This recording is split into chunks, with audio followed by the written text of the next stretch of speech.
अजित पवारांसह राष्ट्रवादी काँग्रेसच्या 9 जणांनी शिंदे फडणवीस सरकारमध्ये जाऊन मंत्रिपदाची शपथ घेतली आणि महाराष्ट्राच्या राजकारणात एकच भूकंप आला। त्यानंतर खरं तर वर्षभरातलं हे दुसरं बंड, पण या बंडाच्या नंतर अजित पवार विरुद्ध शरद पवार अशा प्रकारचं चित्र सुरुवातीच्या काही सभांमध्ये आपल्याला दिसलं, पण त्याच्यानंतर मात्र पवार कुटुंबामध्ये आणि राष्ट्रवादी काँग्रेसमध्ये जे 2 गट पडलेले आहेत त्या 2 गटांमध्ये चर्चांचं जे सत्र सुरू झालेलं आहे, त्यामुळे कार्यकर्ते सध्या संभ्रमावस्थेत आहेत। त्याचं कारण असं आहे की आज अजित पवार यांनी त्यांच्या आमदारांच्या सह शरद पवार यांची भेट घेतली। तासभर त्यांच्यामध्ये भेट झाली। त्या भेटीचं जे तपशील समोर येत आहेत त्याच्यानुसार शरद पवारांचं वक्तव्य असं आलेलं आहे की मी भाजपच्या विरोधात आतापर्यंत प्रचार केलेला आहे, त्यामुळे पुढे काय मला दिसत नाहीये।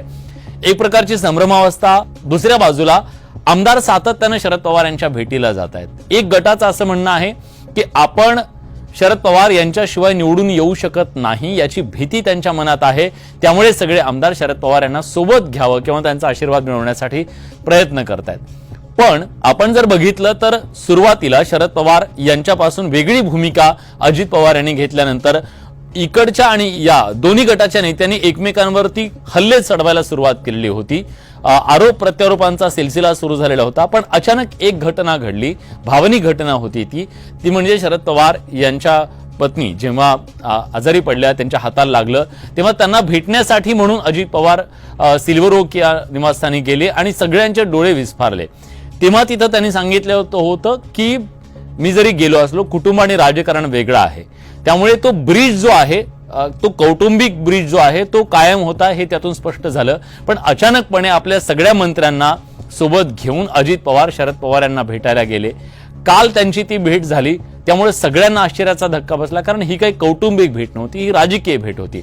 त्यामुळे या राजकीय भेटीचे स्वाभाविकपणे वेगवेगळे अर्थ काढले गेले आणि या अर्थ काढल्याच्या नंतर आज पुन्हा दुसरा धक्का बसला की आज सगळ्या आमदारांसह शरद पवार यांना भेटायला अजित पवार गेले। त्यामुळे एक प्रकारे राष्ट्रवादी काँग्रेसच्या या 2 गटामध्ये संवादाचा ब्रिज आजही कायम असल्याचं दिसतंय। एक प्रकारे शरद पवार यांना मनवण्याचा प्रयत्न, त्यांची मनधरणी करण्याचा प्रयत्न, त्यांना समजून सांगण्याचा प्रयत्न या बंडखोर गटाकडून केला जातोय सातत्यानं।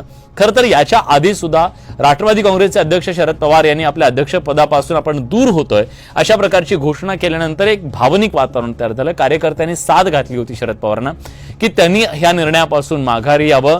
मनधरणी करत त्यांनी त्या निर्णयापासून त्यांना परावृत्त केलेलं होतं। आता पुन्हा ही वेगळ्या प्रकारची मनधरणी आहे। खरं तर परिस्थिती खूप बदलली आहे, आधीची परिस्थिती आणि आताची परिस्थिती, पण या परिस्थितीत सुद्धा शरद पवार यांचा आशीर्वाद आपल्या सोबत राहावा आणि राष्ट्रवादी काँग्रेस म्हणून आपण हा निर्णय घ्यावा सरकारमध्ये जाण्याच्या संदर्भातला, अशी भूमिका अजित पवार यांच्या सोबत गेलेल्या सर्व आमदार आणि मंत्र्यांची आहे।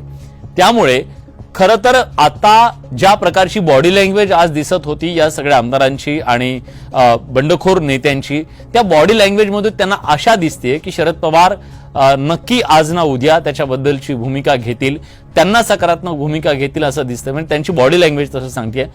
पण जर तसं झालं तर मात्र मग महाविकास आघाडीसाठी हा एक प्रचंड मोठा सेटबॅक असू शकतो। काँग्रेसनं त्याच्याबद्दलची आपली नाराजी तर आज बोलून सुद्धा दाखवलेली आहे।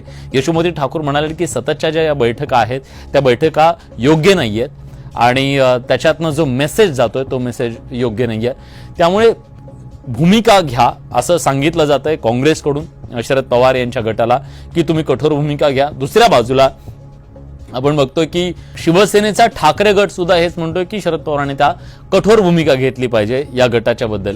पण शरद पवार यांना कुठेतरी या सगळ्यांना दुखवायचं पण नाहीये, कारण ही कालपर्यंत अनेक दशक यांच्यासोबत काम केलेले लोक आहेत। ह्या सगळ्यांना दुखवून आपण पूर्ण पक्ष तर फूट होतीये, पक्षात मोठी फूट पडतीये हेही दिसतंय, कुटुंबातही त्याचे परिणाम जाणवणार आहेत। त्यामुळे शरद पवार यांची ही खरी कसोटी आहे। एका बाजूला आपल्या जवळची माणसं ज्यांनी पक्ष बांधणीमध्ये खूप मोठं योगदान दिलं होतं, कुटुंब आहे, पक्ष आहे, तो फुटून न देणं। दुसऱ्या बाजूला त्यांचे जे मित्र आहेत त्या मित्रांना वाईट वाटणार नाही, त्यांची साथ सोडली जाणार नाही। शेवटी तो मतदार जो शरद पवार यांच्या विचारधारेवर विश्वास ठेवतो त्या मतदारांना सुद्धा त्यांना दुखवायचं नाहीये। त्यामुळे खरं तर पवारांची ही त्यांच्या राजकीय जीवनातली सगळ्यात मोठी राजकीय परीक्षा आहे, कसोटीचा हा क्षण आहे असं म्हटलं तर वावगं ठरणार नाही. पण अजून शरद पवारांनी कुठलाही निर्णय घेतलेला नाहीये. पण ज्या पद्धतीचे प्रयत्न सध्या सुरू आहेत, आक्रमकपणे हे प्रयत्न सुरू आहेत शरद पवार यांना मनवण्याचे, आणि सांगितलं जाते की पक्ष एकसंध राहावा म्हणून, तर एक प्रकारे भावनिक साथ सुद्धा शरद पवारांना घातली जाते. विचारधारा, मित्र, भावना आणि पक्ष अशा सगळ्याचं संतुलन ठेवणं हे शरद पवार यांच्या समोरचं एक कसोटी असणार आहे. आणि या सगळ्या कसोटीवर शरद पवार नेमके कसे उतरतात आणि अंतिम निर्णय काय घेतात हे पाहणं महत्वाचं आहे. तोपर्यंत दोन्ही गटाची धाकधूक मात्र कायम आहे.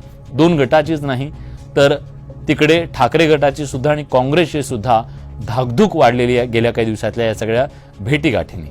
त्यामुळे या भेटीगाठींचा नेमका अर्थ काढण्याचा आणि त्याच्या मागचे अन्वयार्थ लावण्याचा प्रयत्न प्रत्येकजण करत राहील. पण तुर्तास तरी आपल्याला अंतिम कुठला निष्कर्ष काढता येऊ शकत नाहीये. पण आपल्याला यावर नजर ठेवून राहावी लागेल. तुर्तास धन्यवाद.